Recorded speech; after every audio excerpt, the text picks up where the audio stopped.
Well, growing up with the story of the Great Escape in the family was, in a funny way, a bit confusing because if you have a look at the film, there's a character called Willie who's one of the few who actually survive and get away. And of course, the real story of Willie in our family was an incredible sort of sadness because he was the golden boy, I suppose, the fighter pilot, ace. I think both Willie and Rusty were certainly characters of their time. You know, they really pushed the envelope, if you know what I mean. They didn't do things by halves.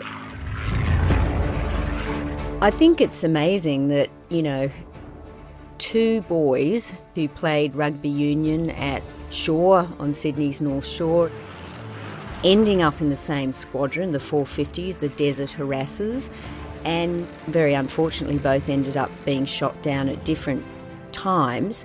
When Rusty arrived at Stalag Luft 3, Willie was already there, and we know from Rusty's letters that Willie immediately managed to get him into the same hut.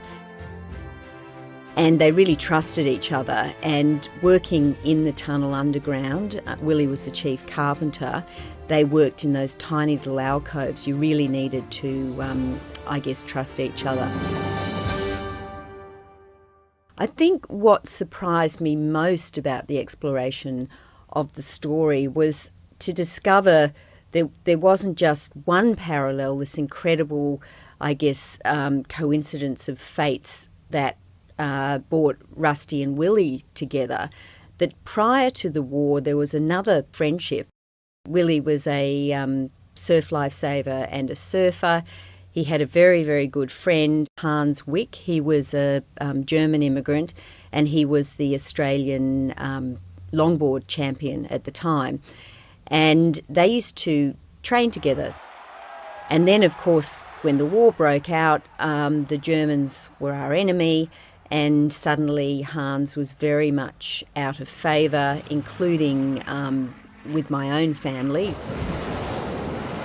Certainly my family always told the story that Hans had told Willie that the Germans, that Hitler would come and sort Australia out, and that was one of the really primary motivation for Willie signing up, that he took great exception to that comment.